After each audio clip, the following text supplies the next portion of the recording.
Bueno, pues nada, soy Lucía Izquierdo, farmacéutica, colaboradora de la empresa Natur del siglo XXI y estoy participando en las jornadas de salud que se están realizando en el pueblo Guadalís de la Sierra de la Comunidad de Madrid. Hoy vamos a hablar un poquito sobre cómo romper con todas esas dietas que estamos acostumbrados de ver y ver cómo podemos coger y adaptarnos a unos hábitos saludables y acabar con estas dietas para así pues comer mejor, aprender a comer y además estar a gusto con nosotros mismos. Son dietas hiperproteicas. Esto significa que la base de la alimentación es una fuente proteica, es decir, que solamente ingerimos proteínas y dejamos aparte el resto de nutrientes como los carbohidratos, grasas, aceites que también necesitaremos.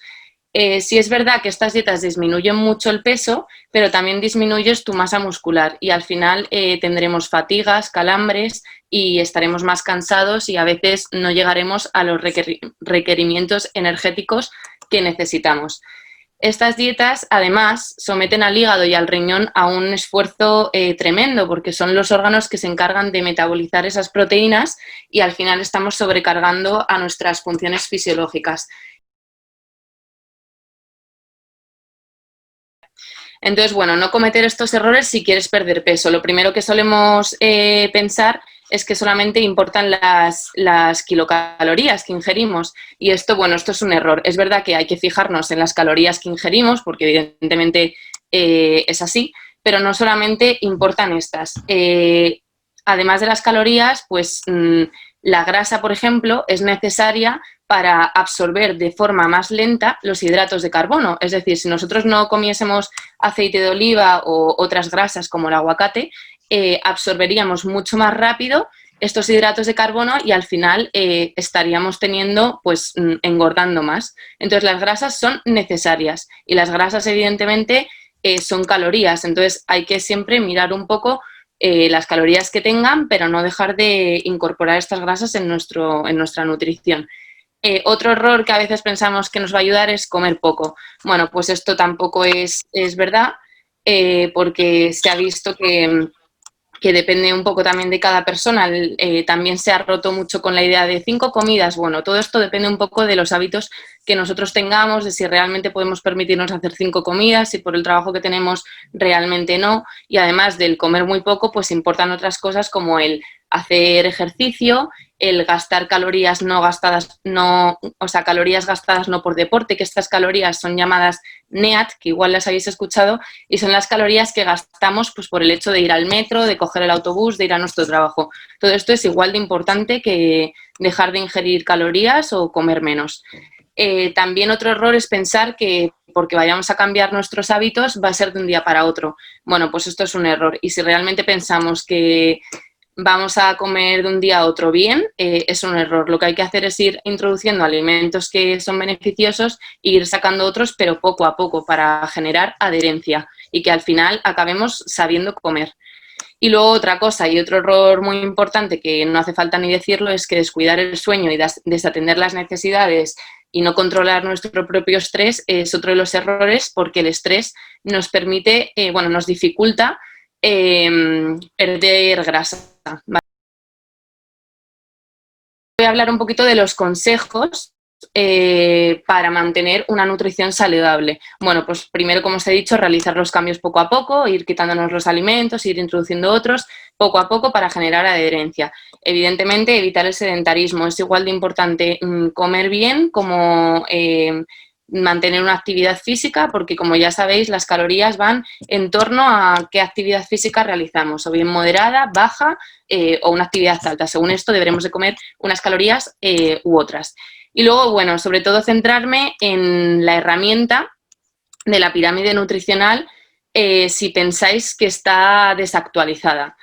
Pues realmente sí, está completamente desactualizada. Siempre hemos visto esta imagen en los colegios, siempre nos la han instruido y demás, y esta pirámide está completamente desactualizada porque decía que la base de nuestra nutrición deberían ser los carbohidratos, las harinas blancas y, bueno, la pasta, todo esto, ¿vale? Que veis aquí. Esto era la base de nuestra nutrición hasta hace no tanto, porque está desactualizada ahora. Y además nos motivaba a comer un montón de procesados que estaban aquí en la pirámide, como veis, y no estaba desaconsejado. O sea, pone consumo opcional o consumo moderado, o sea, que podíamos comerlo. Y están las bebidas fermentadas, el alcohol, pues esto está desactualizado. Y ahora mismo en lo que nos fijamos es en la herramienta del plato de Harvard. No sé si lo conocéis, pero bueno, en esto es en lo que me voy a centrar yo principalmente, y es que la herramienta del plato de Harvard es esto que veis aquí, ¿vale? Ahora mismo, para mantener una salud plena y aprender a comer bien, tenemos que centrarnos en esto. ¿Qué es esto? Bueno, pues esto es el ejemplo de cómo debería ser nuestro plato, tanto en la mañana, bueno, en el mediodía, como en la cena, ¿vale? La mitad de nuestro plato, como veis aquí, deben de ser vegetales, ¿vale? Vegetales y frutas. El por qué vegetales y frutas, pues es porque las verduras contienen un alto contenido en agua, proteína y además poca grasa. Entonces, es obviamente saludable. Hay ciertos vegetales, como podéis pensar que es el aguacate o las aceitunas y demás, que contienen un porcentaje de grasa mayor, ¿vale?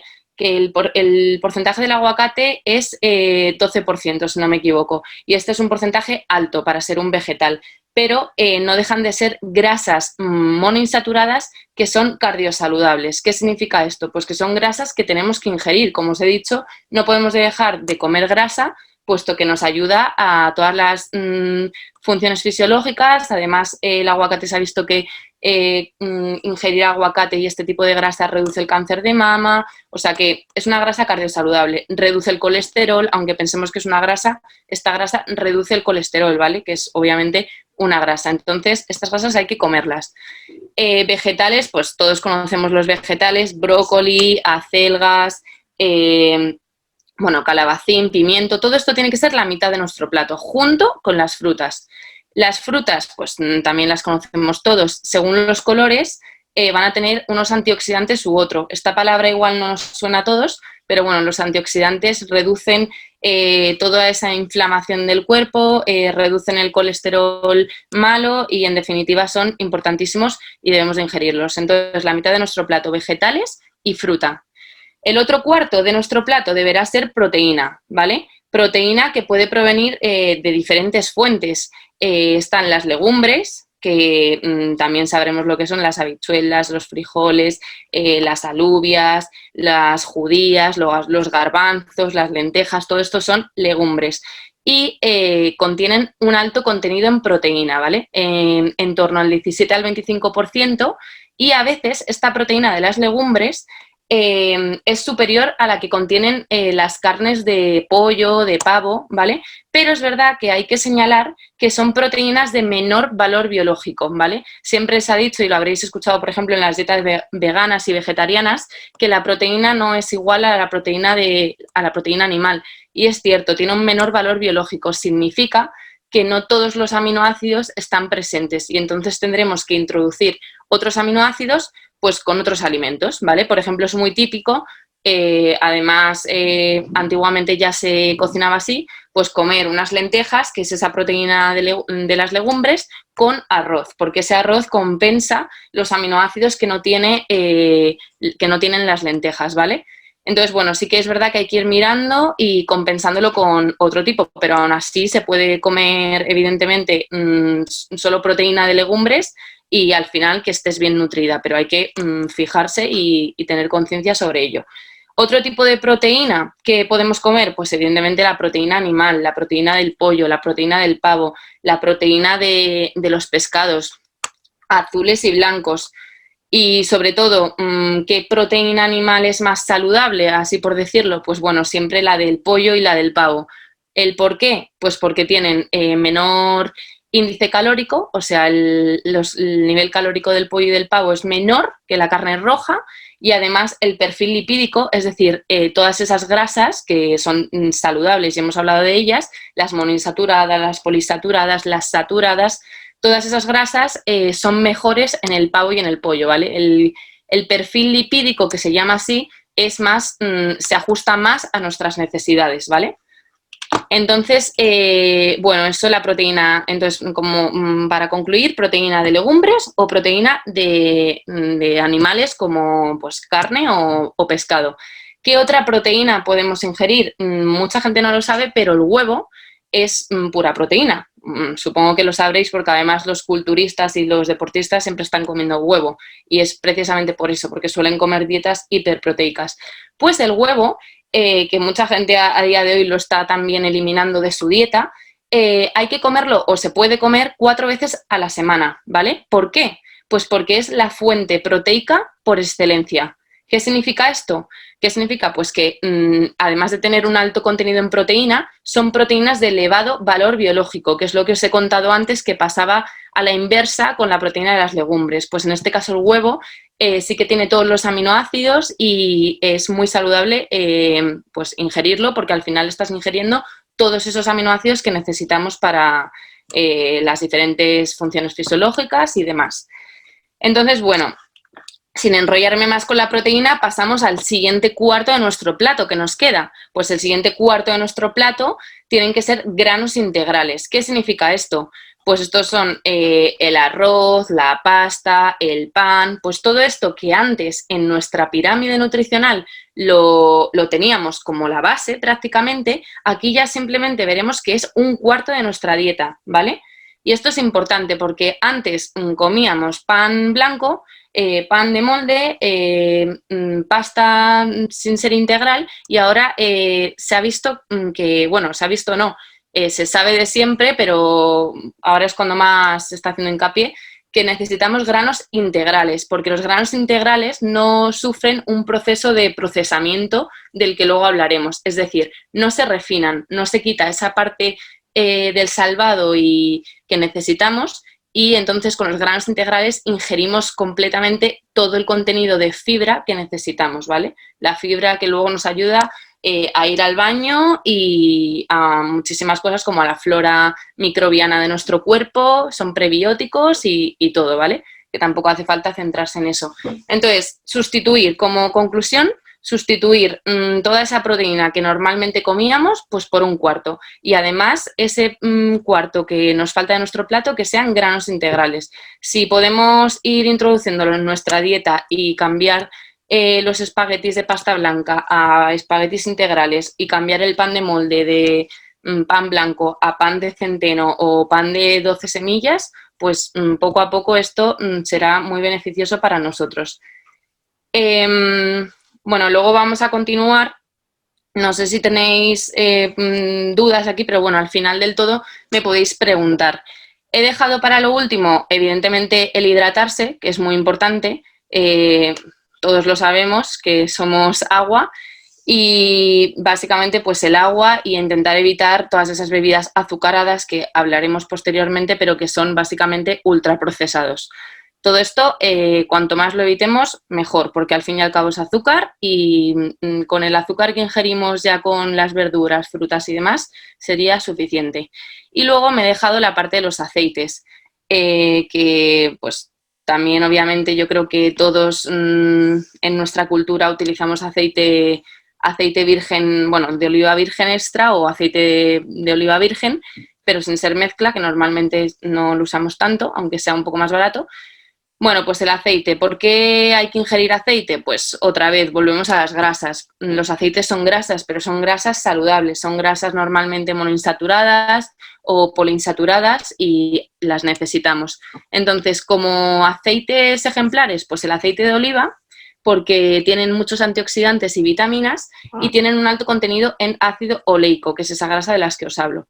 Además de los compuestos fenólicos, que son esos antioxidantes que hacen disminuir el colesterol LDL, que es el malo, y prevenir así enfermedades neurodegenerativas y cardiovasculares. También otro aceite que podemos utilizar y que no es tan famoso a día de hoy todavía, pero que no va a dejar de aumentar su consumo porque estamos empezando ya a introducirlo, es el aceite de coco, ¿vale? El aceite de coco está muy recomendado porque son grasas saturadas que bueno, que básicamente se degradan mucho menos cuando las calentamos que otro tipo de aceite, ¿vale? Las grasas saturadas se degradan menos por su estructura química, que tampoco hace falta mucho meterse en ello, pero al degradarse menos estamos perdiendo menos esas propiedades buenas del aceite, ¿vale? Entonces, por eso, usar aceite de oliva o aceite de coco. Hay otros aceites, los vegetales, muy famosos y de los que estamos muy en contra. ¿Por qué? Pues porque son aceites que ya han sido calentados y procesados en su proceso de obtención. ¿Qué significa esto? Pues que cuando un alimento es procesado y calentado para obtenerse, ya se han degradado sus compuestos y si encima luego vamos a cocinar con ellos, no va a quedar nada bueno de ese aceite. Entonces, aceites vegetales como son el aceite de maíz, el aceite de soja, el aceite de palma, el aceite de girasol, hay que eliminarlos completamente porque son aceites procesados, ¿vale? Además, eso, pues que no va a quedar nada útil de esa grasa. No necesitamos grasas malas tampoco, necesitamos la grasa que necesitamos, ¿vale? Y bueno, luego, ¿qué grasas sí que son perjudiciales? Pues seguro que habéis oído hablar de ellas, son las grasas trans. Estas grasas trans, por ejemplo, es la margarina, que vemos aquí. Pues la margarina es una grasa trans, ¿por qué? Porque se obtiene a partir de otra grasa y se modifica esa estructura que os estoy contando con un proceso de procesamiento, que esta palabra la estoy utilizando mucho, y al final pues no queda ese ácido graso poliinsaturado bueno del que partíamos, ¿vale? Entonces las margarinas, evitarla. Es mejor comer una mantequilla que tampoco es tan malo porque es una grasa saturada y se degrada menos, pasa como con el aceite de oliva, a comer la margarina. O sea, la margarina tremendamente prohibida, ¿vale? O sea, la mantequilla, si os queréis comer una tostada por las mañanas y tal, pues bueno, se puede pasar, ¿vale? Tampoco es cuestión de eliminar todos los alimentos de un día para otro. Entonces, pues eso, como conclusión, ¿consumir grasas? Pues sí. ¿Consumir grasas todas? Pues no, casi todas. Todas menos las grasas trans, ¿vale? Podemos consumir, pues eso, todos los aceites que he hablado, pero evitarse las grasas trans que sí que son perjudiciales y tienen evidencia científica de que generan problemas cardiovasculares sí o sí. Y estas grasas principalmente, que no lo he dicho, se encuentran en la bollería industrial. Entonces, igual, evitar la bollería industrial y si queremos comernos un bollo o hacer una tarta, que la hagamos nosotros, ¿vale? Con el aceite de oliva, con harinas integrales y evitando pues todos esos alimentos o ingredientes que tenemos que eliminar de nuestra dieta poco a poco. Simplemente los malos, porque tampoco hay que eliminar alimentos, hay que ser conscientes de cuánto hay que usarlos y comerlos, ¿vale? O sea, tampoco es cuestión de eso.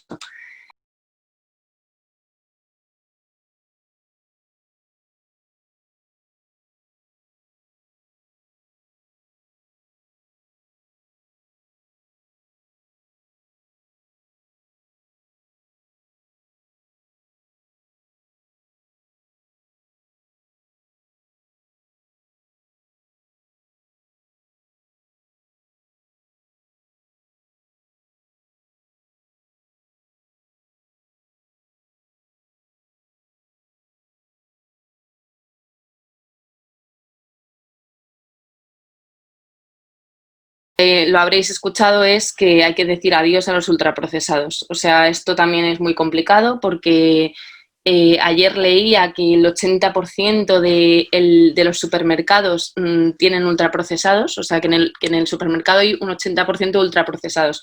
Entonces dices, ¿cómo voy a huir de los ultraprocesados si es lo único que me ponen a la vista en cuanto entro a un supermercado? Pues es verdad.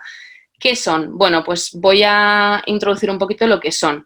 Primero, hay alimentos no procesados, que son todos esos alimentos de los que hemos hablado al principio y que tienen que estar en nuestro plato de Harvard, ¿vale? En esa primera mitad, cuarto y cuarto. Pues son verduras, legumbres, pollo, proteínas, frutos secos que tienen muchas grasas monoinsaturadas muy buenas, también cardiosaludables, infusiones, leche, zumo hecho por nosotros, no comprado, bla, bla. Esto se transforma. ¿Por qué se transforma? Porque obviamente lo cogemos del agricultor o lo que sea, pasa por la industria y se tiene que envasar, por ejemplo, y el simple hecho de envasarlo, pues hay que ponerle conservantes para que no se eche a perder, hay que echarle agua, hay que echarle azúcar que también actúa como conservante y demás. Hay que cortarlo, hay que rallarlo, hay que ponerlo en un sitio. Y acaban siendo alimentos procesados, es decir, nuestros garbanzos los hemos metido en un bote, ¿vale?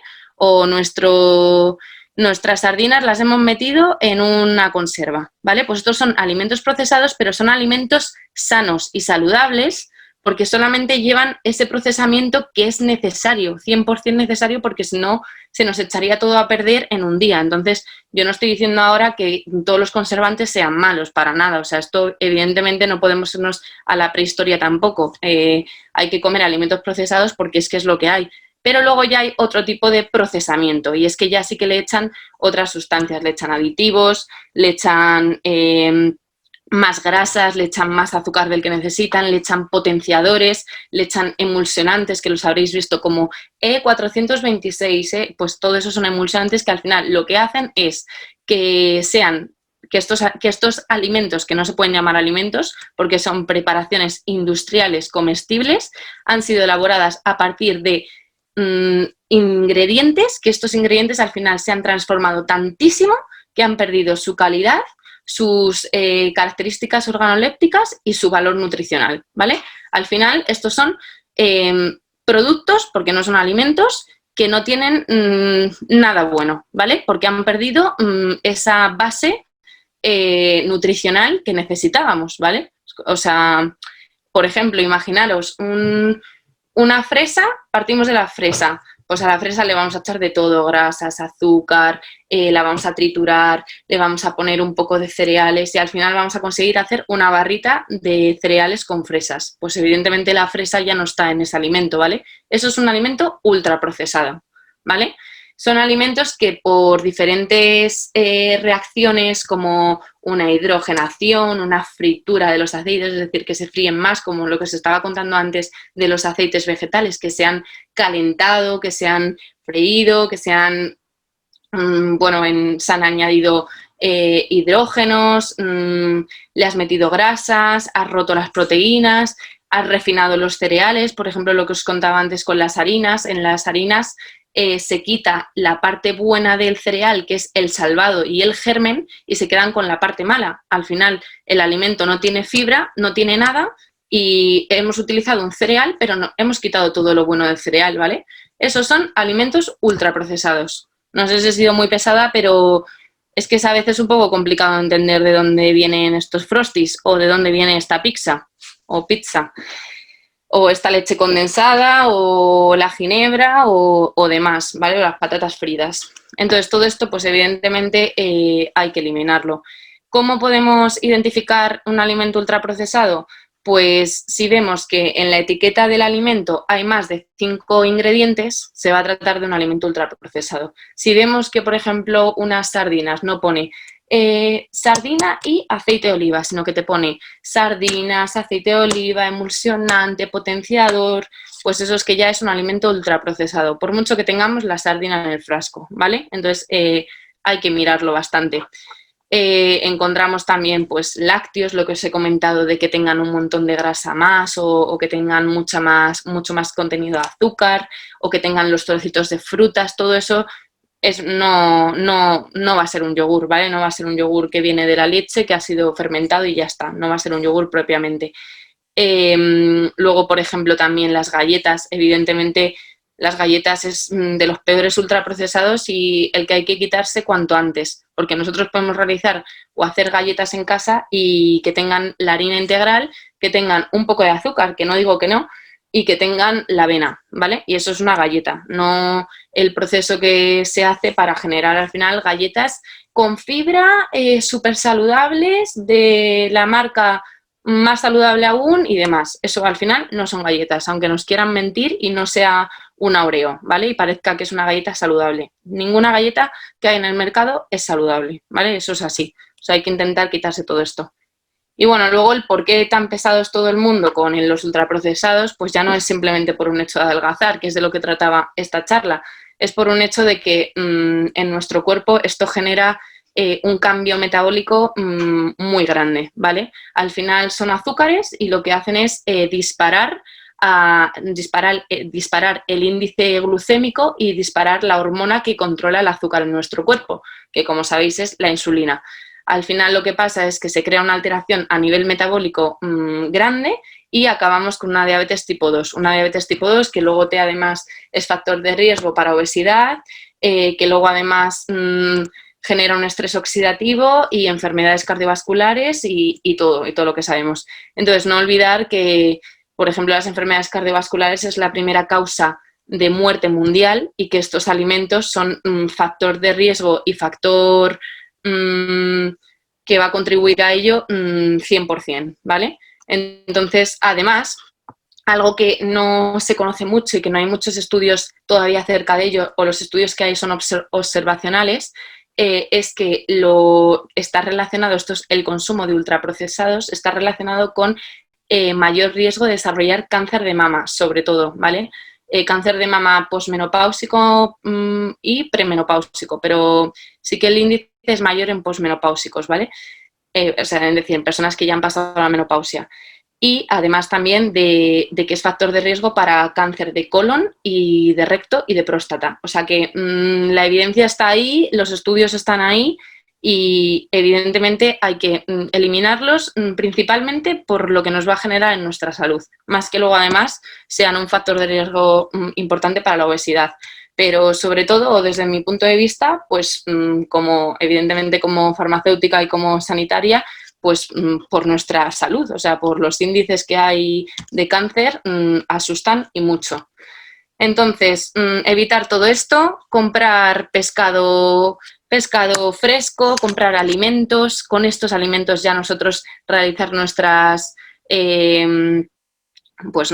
nuestras cocinillas y generar o hacernos unas galletas o hacernos una pasta en condiciones, comernos un chuletón cuando haga falta también en condiciones.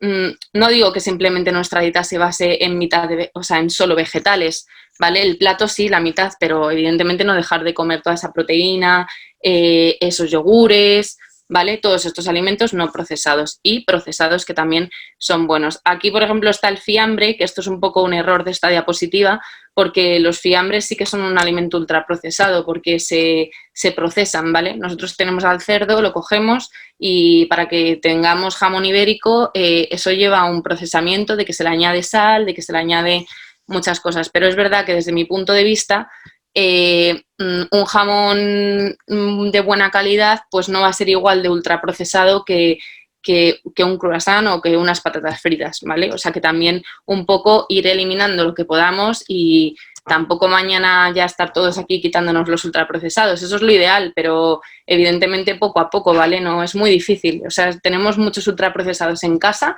que pensamos que no lo son. El tomate frito, un ultraprocesado con muchísima cantidad de azúcar y que además es difícil encontrar un tomate que no sea ultraprocesado, ¿vale? En teoría habría que comer tomate a trozos de tomate, sí, con trozos de tomate, no tomate frito, ¿vale?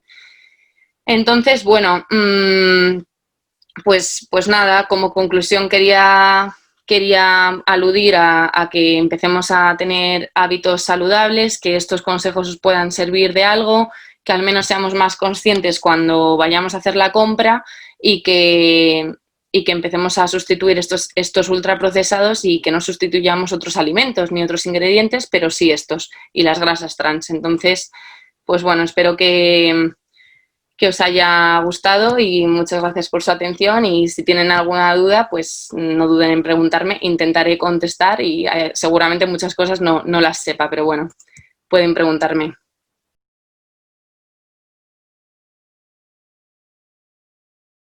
Bueno, primeramente agradecer al Ayuntamiento de Guadalix de la Sierra por la iniciativa de llevar a cabo estas jornadas, que además en estos tiempos que corren de pandemia pues son todavía, si cabe, un poco más útiles, ¿no? Y agradecer a Lucía por esta, pues por esta conferencia que ha sido pues tan clara, ¿no?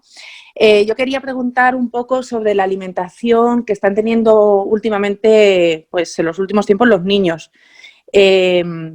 Que están tomando pues muchos azúcares, muchos hidratos, o sea, está un poco en todo lo que has comentado en la charla, pero si podías profundizar un poco sobre alguna recomendación adicional sobre la alimentación de los niños. Muchas gracias. Bueno, muchas gracias, Marusi, por tu pregunta.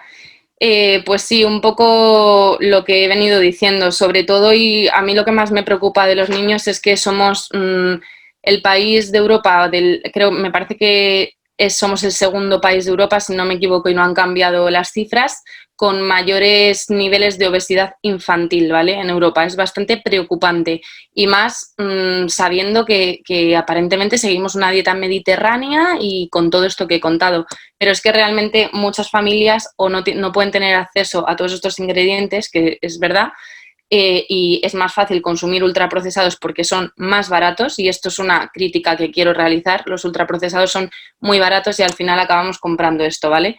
Y bueno, pues principalmente los niños no deben de evitar ningún ingrediente en cuestión. Tienen que comer su fibra, tienen que comer sus hidratos de carbono, tienen que comer su pasta. O sea, un niño tiene que comer hidrato de carbono y puede comer dos veces a la semana pasta y no hay ningún problema. Tiene que comer también pescado, tiene que comer carne, o sea, tiene que comer todo. Pero lo que hay que evitar, y es algo que creo que no se evita, porque por eso están los índices que están, son los ultraprocesados. Al final los ultraprocesados tienen además, os habréis fijado, pero sobre todo tienen dibujos animados, los yogures, las galletas, todo en general tiene dibujos animados y hace que al niño le llame más la atención ir al supermercado con su madre, su padre, su abuela o su abuelo y quiera comprar ese ultraprocesado. Entonces, en cuestión, yo creo que mi mayor crítica y mi mejor consejo es que intentemos quitarnos poco a poco los ultraprocesados de los niños y que cuando vayan al cole pues se lleven un snack. Sé que es difícil porque a todos nos han gustado las galletas, pero por ejemplo es verdad que en mi casa es algo que nunca ha habido y a día de hoy ya mayor pues no me apetece comerme una galleta. Entonces yo creo que es verdad que hacer esa educación nutricional con los niños es muy importante porque si no luego no le vas a quitar la galleta. Entonces llevarse un snack de zanahoria, de pues un bocadillo con, sí, pues lo que sea, o una manzana, unos frutos secos, pues empezar por ahí es un paso muy, muy importante. También sé que difícil, así que bueno, poco a poco. Espero haber respondido a tu pregunta. ¿Más preguntas por aquí? Hola, buenas. Hola, Una buenas. pregunta. Cuando has hablado del pollo y el pavo, ¿también el conejo estaría incluido dentro de esos productos? El conejo, sí. Las carnes blancas tienen menos calorías y el perfil lipídico es mejor. Siempre la ternera va a tener más calorías y además no olvidar que, no sé si lo sabéis, pero la carne roja sí que es verdad que está clasificada como cancerígeno de tipo 1 y esto significa que se ha visto tanto in vitro como en vivo que hay una asociación entre el consumo de carne roja excesiva y cáncer colonorrectal, por ejemplo. Entonces, la carne roja hay que comerla, sí, pero disminuir su uso, o sea, su consumo también. Una vez a la semana sería suficiente. Y comer carne de pollo, pavo o cerdo es más beneficioso para nuestra salud. Así que nada, muchas gracias por su atención y nada, os animo a que pongáis en práctica estos consejos. Gracias.